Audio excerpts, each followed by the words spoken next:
Welcome to the first edition of the Chicago Sun-Times Working the Story. I'm Lynn Sweet, the Chicago Sun-Times Washington Bureau Chief. This is a show that's going to be taking you behind the scenes, what goes into breaking and working those stories. Joining me for this very first edition is Sun-Times reporter Tim Novak and Sun-Times editorial page editor Tom McNamee. So here's why I wanted to talk to you two today, because Tom, you're the editorial page chief, you're the writer. You have a series, we're going to be talking about today, a series of stories about a murder of two Chicago police officers, and we'll be talking about the editorial you wrote about this in the Friday paper. And I want to talk to you about 10 stories that you wrote starting in June about the mysterious deaths of Chicago officer Don Markham on September 2nd, 2015, and then his wife, Dina Markham, who died May 28, 2017. Two mystery deaths, big stories in the Sun-Times. So in working this story, how did you get onto this story, Tim?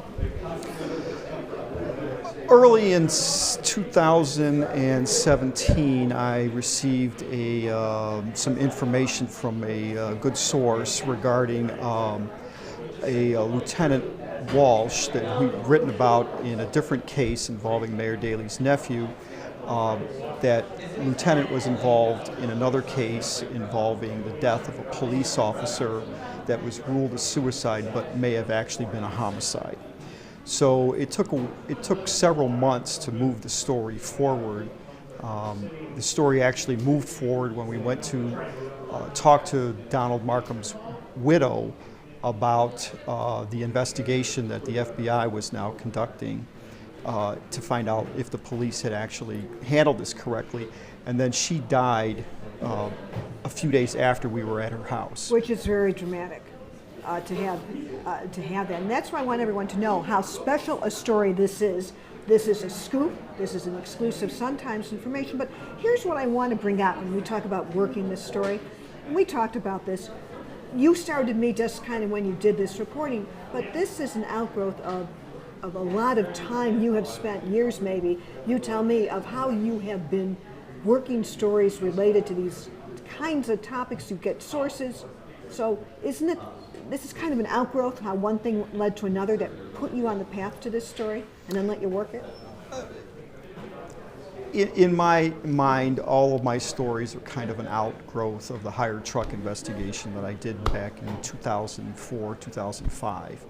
The stories just keep following a path, and one thing leads to another. And you know, the death of the mayor's, the death of David Koshman happened during the hired truck scandal, and we got there, and then that led us to this story. Right. So the stories you've done, when you work with the partner, and there's two bylines on this story. Bob Hergen is on it, and we'll get to you, Tom. We're not forgetting, because you had a very dramatic editorial in the Friday paper. You have a partner, and you have a big complex story. How do you figure out who does what? We just work together. Sometimes we do things differently. But be more specific. I'm going to be like the reporter here. Give me an example of how you figure out the work. Is it you divvy up a list of names to call, or you do documents and I'll go knock on someone's door? Most of the requests for information that we filed under the Freedom of Information Act, I filed them. Bob did a few. We called our we worked the story together, going to we went to police officers' houses in this case. We handled those interviews just in a give and take. Okay, so for the moment, you're sounding like this is just another routine investigation. You talked to a woman who died a few days later. This is extraordinary, even in all the work you've done through the years. How did you learn of the death, and what was your reaction? And how, I mean, you must have thought, oh my goodness, this story now has taken a turn, or maybe not. Can you bring me back to that moment and work in this story? When we knocked on her door and talked to her, she was extremely distraught. And so you just popped up without letting her know you were coming? We debated long and hard on how we would approach her because we felt that we needed to approach her. The FBI was reinvestigating her husband's death. She was still working in the police department. The Inspector General was investigating. We needed to talk to her to find out what happened that night. It was in her house. She was there. She let you in? No, we didn't. No, her husband died in the house. So we wanted to go when the children wouldn't be around because we didn't want to talk to the children. And we waited for her to come home from work. We found her. We went several times before we actually did knock on her door. We did talk to her. She was extremely distraught, asked us to give her a couple of days to process the information to determine whether she wanted to talk to us or not. And we came back a couple of days later. She still said she wanted more time. Bob had written her a letter to explain what it is we wanted. We wanted her to also read the police reports that we had obtained so that she could tell us whether the police reports were accurate of what happened. This is key because you don't always believe a police report, do you? We have found in many cases that the police reports are either fabricated or a narrative that's not necessarily factual or accurate. Okay, so hold that thought because I don't want everyone to see Tom sitting here without giving I'm us fine. something to do. So in the Friday, March 23rd, front page of the Sun-Times, we have a very big front page devoted to the editorial you wrote. The headline is "The Donald and Dina Markham Saga, Why Our City Needs to Care," Sun-Times editorial, page 17. And you feature 3 of the big stories out of the 10 that Hergy and Novak have written. Can you take me into behind the scenes of working this story from an editorial point of view? How did you decide to take this approach? It's hard to understand how to write an editorial about somebody who supposedly committed suicide and then the wife commits suicide and there are 5 children, and it's a very tawdry, difficult story. And as an editorial writer, you ask yourself, what's in this we want to write about? And frankly, in this one, it was very self-evident. And it was self-evident because we've been through this before. It was about police work. To us, the real story here was a sufficient investigation done by the Chicago police and by the FBI to see whether or not Officer Markham had really committed suicide or whether there was something else. And the reason we thought that was because Tim's excellent reporting and Bob Herget's reporting told about how the FBI had serious questions about whether this finding of a suicide was accurate and fair, whether or not that should be the final word. We've been through this before as a newspaper. When David Kochman was killed in 2004, when he died in 2004, I should say, after being punched by a nephew of then Mayor Richard M. Daley, there were 2 police investigations at different times. And each police investigation was inadequate. They didn't ask the right questions. They didn't pursue it hard enough. Frankly, being the nephew of the mayor, we always seemed like a problem for them. All right? And then it happened again with the Laquan McDonald case, a young man who was killed by a police officer on police video. And what was troublesome about that, among other things, was the report of what happened, if you look at the official police reports, was simply not accurate. So here we are again, Lynn, 3rd time around, another questionable police investigation. And the question for us is real simple. Why does this matter to the people of Chicago? And that is how, if I could just read how you started this, why should you care about the mysterious death of a Chicago police officer? Here's why, Tom wrote. Because if the police can completely follow up an investigation into the death of one of their own, they probably are following up investigations all over town. And if you look at the Justice Department report of last year, looking at the performance of the Chicago Police Department, the #1 message of that report was that there is not community trust. The people of Chicago have a problem with trusting the Chicago Police Department.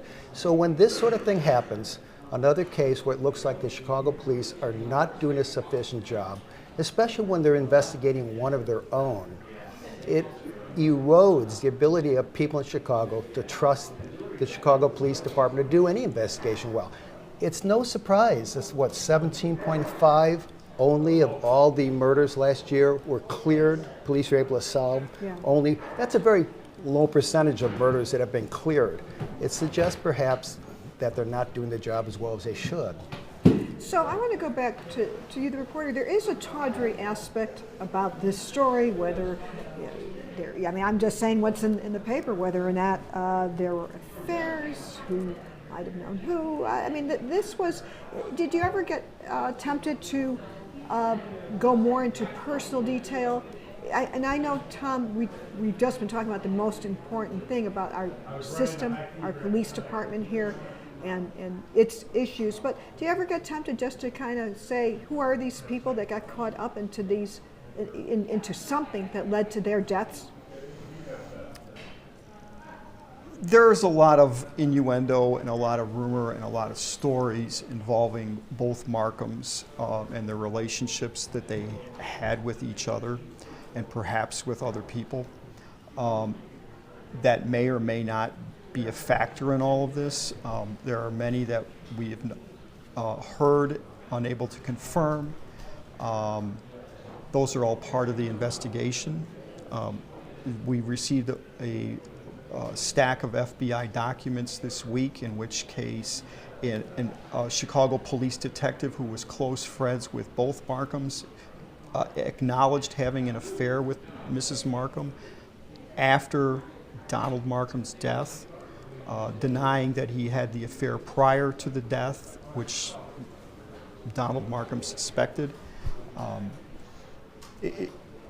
There is quite a bit of sensationalism in this story, which may explain why the story was so,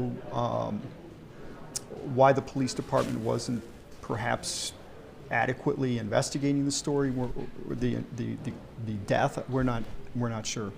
So as we close this first edition, our inaugural edition, and thank you for helping kick this off, of working this story, what is the next step? I'm not asking you to tell me your sources and methods, because I know you have a lot of them, but where do you think is the next thing? When you make that next phone call, or you and Hergy, when you get out of here and you say, what's the next thing we got to do? Can you tell us, at least in a general way, the next thing you, Tim Novak, the reporter, is going to do? Quite frankly, I'm not really sure what our next step is. There are things that we're waiting for to happen. One thing that we're waiting on is the Inspector General is investigating this to determine whether the police officers on the scene, whether the department skipped steps, violated rules in the investigation of the death, which it appears they have by not notifying the medical examiner, by throwing the mattress out in the alley behind the police station. There's a lot of elements in here which should result in some sort of disciplinary action against some officers. So I guess we'll see. And Tom, since you always have an editorial that you have to do because the days never stop, do you already have in your mind, are you thinking already? I know we're doing this now, a live stream. Are you already in the back of your mind saying, why is she talking about this? I got to worry about tomorrow? No, we're all done for tomorrow. We're fine. But with respect to the next step on this story, the next step is real simple. The FBI says this should not be a closed case, okay? Yeah. They didn't say that directly. They said it indirectly by saying, here's more evidence.